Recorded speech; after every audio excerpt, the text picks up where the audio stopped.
आज हम बनाएंगे बादाम पकौड़ा जो क्रिस्पी, टेस्टी और चटपटी सी बनकर तैयार होगी।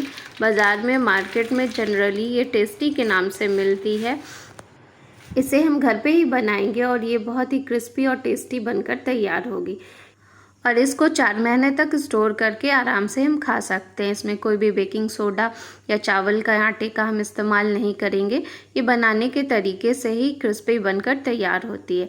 यहाँ पे मैंने 2 कटोरी मूंगफली लिया है। ये कच्ची मूंगफली है, इसको भूनने की ज़रूरत नहीं है।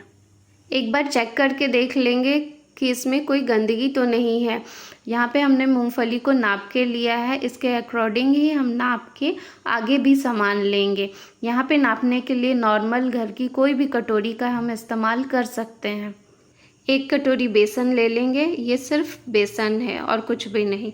अब कुछ मसाले डालेंगे, हल्दी पाउडर, नमक स्वाद के अनुसार, काश्मीरी लाल मिर्च, जीरा पाउडर, धनिया पाउडर, हींग का स्वाद इसमें बहुत ही अच्छा आता है और 1 नींबू का रस निचोड़ के इसमें हम डालेंगे।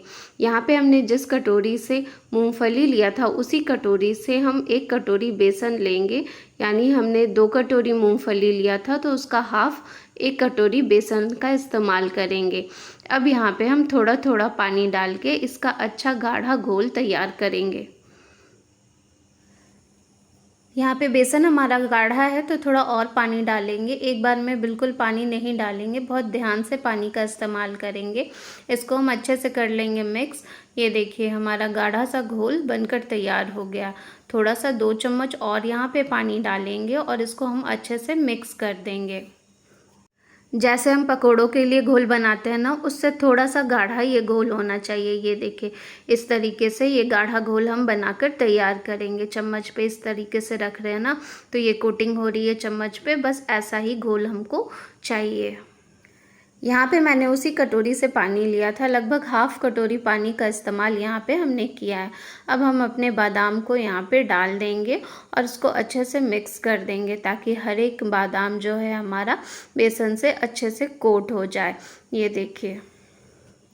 ये देखिए इसको घुमा घुमा के इस तरीके से सारे बादाम को अच्छे से हम बेसन पे कोट कर देंगे और ये कितनी आसानी से कोट हो गया। अब इसको हम ढक्कन ढक के 2 मिनट के लिए साइड रख देते हैं और इसके लिए एक चटपटा सा मसाला बनाकर तैयार करते हैं। यहाँ पे 1 चम्मच काला नमक डालेंगे, 1 चम्मच काश्मीरी लाल मिर्च डालेंगे, 1 छोटा चम्मच हम चाट मसाला डालेंगे, 1 छोटा चम्मच गरम मसाला, 1 छोटा चम्मच हम धनिया पाउडर डालेंगे और हींग डालेंगे। हींग यहाँ पे मिलावट वाला इस्तेमाल होता है तो थोड़ा सा ज़्यादा ही डालेंगे और इन सभी को अच्छे से हम मिक्स कर देंगे। इसमें सभी मसालों का फ्लेवर बहुत ही अच्छा आता है। इसको अच्छे से मिक्स कर देंगे और ये देखिए कितना चटपटा और टेस्टी है मसाला हमारा बनकर तैयार हुआ है ना। अब इसको करते हैं साइड और एक कढ़ाई में हम तेल गरम होने के लिए रख देते हैं। तेल को यहाँ पे हम अच्छा गरम कर लेंगे और उसके बाद अपने बादाम के पकौड़ों को इसमें डालेंगे।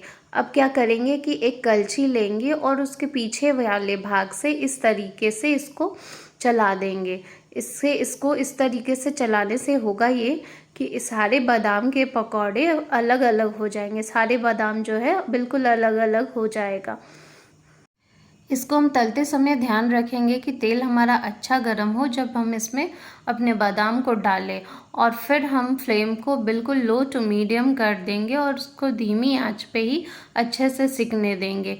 इस तरीके से सेकने से ही हमारा बादाम का पकौड़ा जो है सुपर क्रिस्पी बनकर तैयार होगा। इसको सेकने में हमें 5 मिनट लग जाएगा।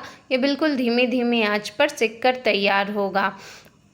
स्टार्टिंग में जब हम इसको डालेंगे तो हल्का झाग बनेगा, ये देखिए इस तरीके से, और ये जब बिल्कुल सिक जाएगा तो ये जो झाग है ना ये बिल्कुल ख़त्म हो जाएगा।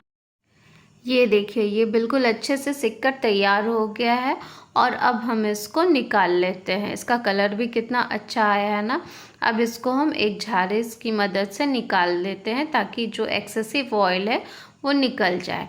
इसी तरीके से हम अपने दूसरे बैच को भी डालेंगे और कलछी के पीछे वाले भाग से इसको घुमा घुमा के इस तरीके से अलग अलग कर लेंगे। इसको भी सेकने में हमें 5 मिनट का टाइम लग जाएगा। ये देखिए, ये भी बिल्कुल सिक कर तैयार हो गया है ना।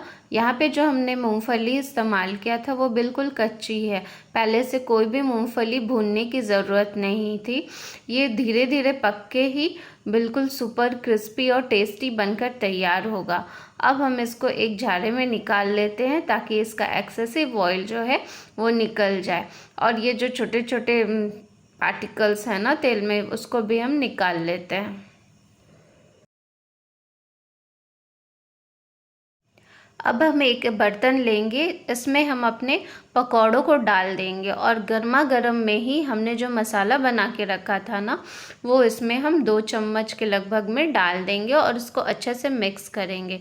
इसको गरम गरम डालने से होगा ये कि जो हमारा मसाला है पकौड़ों में अच्छे से कोट हो जाएगा, बिल्कुल अच्छे से मिक्स होकर तैयार हो जाएगा।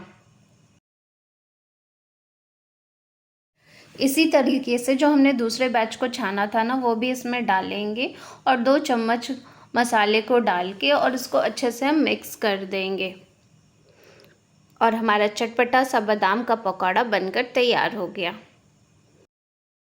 बनाते वक्त बस कुछ बातों का हमें ध्यान रखना है। हमारा बादाम पकौड़ा बिल्कुल अच्छा बनकर तैयार होगा।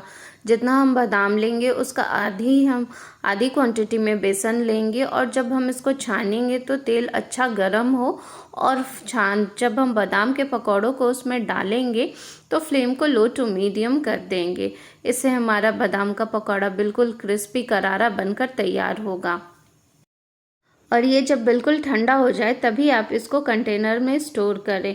आप स्टोर करके इसको 3 से 4 महीने तक आराम से खा सकते हैं। बस एयर टाइट कंटेनर में हम इसको रखेंगे। खाइए और एंजॉय कीजिए।